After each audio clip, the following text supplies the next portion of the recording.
Live हर जुर्म का पर्दा। राजस्थान राज्य नर्सेस एसोसिएशन एकीकृत के प्रांतीय आह्वान पर जयपुर सवाई मानसिंह मेडिकल कॉलेज द्वार पर आयोजित एक दिवसीय ध्यानाकर्षण धरने में राज्य भर के जिलों से बड़ी संख्या में आए नर्सेस प्रतिनिधियों ने प्रांतीय नर्सेस महासमिति के नेतृत्व में नारेबाजी करते हुए प्रदर्शन किया। आयोजित सभा में उपस्थित नर्सेस प्रतिनिधियों ने सरकार द्वारा बजट 2021 में नर्सेस की मांगों की उपेक्षा करने पर नाराजगी जताते हुए राज्यव्यापी चरणबद्ध आंदोलन की घोषणा करते हुए राज्य भर में 5 अप्रैल 2021 से संभागवार धरनों के साथ राज्य भर में भीषण आंदोलन की चेतावनी दी है। नर्सेस प्रतिनिधि मंडल द्वारा माननीय मुख्यमंत्री, चिकित्सा मंत्री और प्रमुख शासन सचिव कार्यालय में ज्ञापन भी सौंपा गया है। और हम सभी लोग यहाँ जो मौजूद है, ये सरकार को चेतावनी देना चाहते हैं कि नर्सेज कोई मजबूर नहीं है, हम सिर्फ मरीजों के हितों के लिए काम करते हैं, इसलिए हम कोई आंदोलन करना नहीं चाहते। साथियों, बड़ा दुख होता है, एक तख्ती मेरे सामने दिख रही है, ये हमारे सबसे अनुज भाई है। इन सबके लिए प्रेम राजस्थान राज्य नर्सेज एसोसिएशन के प्रदेश अध्यक्ष माननीय रायन सिंह राणा जी के दिल में जो शुरू से मैंने देखा है, निश्चित तौर से वो काबिल तारीफ है। आज हो सकता है कि 16,000 15,000 कितने लोग परमानेंट हुए हो, लेकिन उनके स्थायी होने में साथियों इस बैनर के। मैं गोवर्धन ख्यालिया, प्रदेश संघर्ष संयोजक। राजस्थान सरकार की लगातार उपेक्षा के बावजूद नर्सेज आहत हुई है और अंदर एक आक्रोश है।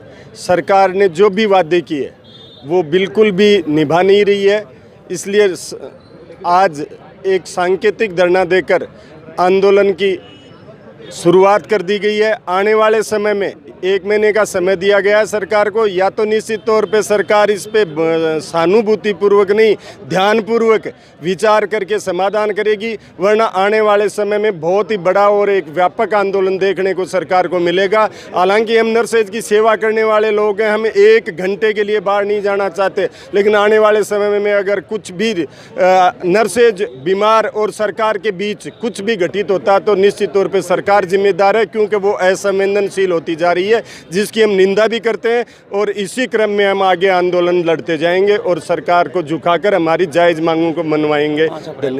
5 अप्रैल को बीकानेर में हमें संभागीय धरना देना है, उसके नेक्स्ट भरतपुर संभाग में धरना दे रहा है, और वहीं से निश्चित तौर पे आगे की घोषणाएं होती जाएंगी, और आगे की जो घोषणाएं होंगी वो निश्चित तौर पे ही सरकार के लिए घातक होंगी।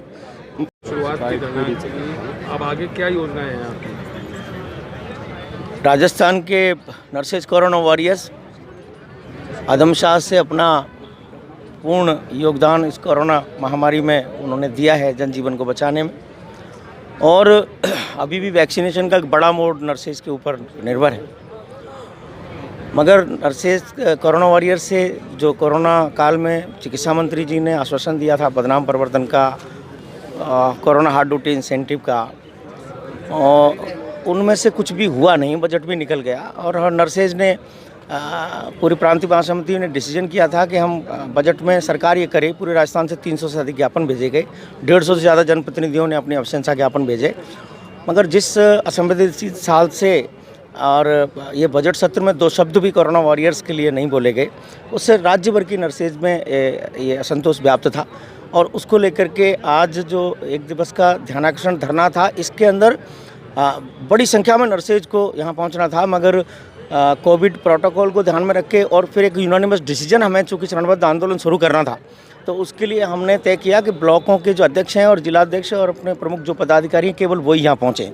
तो उसके हिसाब से जो हमारी प्रांतीय महासमिति आज यहाँ है, और उसने अभी प्रदर्शन किया मेडिकल कॉलेज पर, और वहाँ धरना देने के बाद में अभी यहाँ चूँकि रणनीति बन रही है, तो इस रणनीति में अभी ये निर्णय हुआ है कि सरकार को पूरा समय दिया गया, मगर सरकार ने न तो संविदा कर्मियों के नियमितीकरण की नीति की बात हुई, आज संविदा कर्मचारियों की बात। हालात नर्सेज के ऐसे हैं कि सफाई कर्मचारी को तो 9,551 रुपये मिलता है सवाई मानसिंह चिकित्सालय में, मगर मेरे NHM के जो भाई है उनको 6,900 रुपये पर, यानी कि सफाई कर्मचारियों से कम वेतन है। तो ये नर्सेज का व्यापक शोषण है, और अब आखिर शोषण कब तक सहेंगे? पदनाम परिवर्तन केंद्र सरकार 2015 में कर चुकी है, और केंद्र सरकार सारी राज्य सरकार को गाइडलाइन दे चुकी, मगर वो राज्य सरकार के कमिटमेंट के बाद भी वो पदनाम परिवर्तन जिसमें फाइनेंशियल कुछ भी नहीं किया। तो अभी चरणबद्ध राज्य भर में व्यापक आंदोलन करने का निर्णय आज यहाँ प्रांतीय महासमिति ने लिया है। इसके बाद में हमने 1 माह का समय जो है मोहलत के स्वरूप राजस्थान की सरकार को भी दिया है कि भी 1 महीने का आपके पास वक्त है, अभी भी आप वार्ता के माध्यम से कोई समस्या तो निपटा लीजिए, और अदरवाइज फिर 5 अप्रैल को से संभागवार धरने शुरू होंगे और उसके बाद जिलेवार धरने और उसके बाद में नर्सेज कर्मचारी सामूहिक अवकाश पर जाएंगे। तो ये डिसीजन चरणबद्ध हुआ है। तो ये अभी भी इतना समय सरकार को सिर्फ इसलिए दिया है ताकि जनता को परेशानी नहीं हो और सरकार को भी सद्बुद्धि आ जाए। माननीय मुख्यमंत्री जी और चिकित्सा मंत्री जी ने जो कमिटमेंट किए हैं उनको पूरा कराने चाहिए, और अगर ये नहीं होता है तो अगर वो आंदोलन कोई होता है इस कोरोना वैक्सीनेशन के बाद भी जनता को ज़रूरत हमेशा रहती है नर्सेज की, तो ये जनता के हित में नहीं होता है। तो या तो इस 1 महीने में करे, और इस 1 महीने के ड्यूरेशन में ये सभी जन जागृति अभियान पूरे ज़िले में चलाया जाएगा, हर संभाग में। अभी बीकानेर संभाग का धरना 5 मार्च को डिक्लेयर हुआ है, 5 अप्रैल को।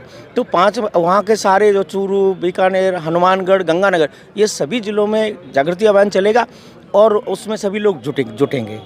हमारे आज के इस धरने में खास बात ये रही कि आज आंदोलन में हमारे एक समकक्ष संगठन राजस्थान नर्सिंग एसोसिएशन जो था, उन्होंने अनकंडीशनल उसमें समर्थन दिया। आज हमारे बीच में एनएचएम के भाई बैठे हैं और एनआरएचएम के भाइयों ने अनकंडीशनल हमें सपोर्ट किया।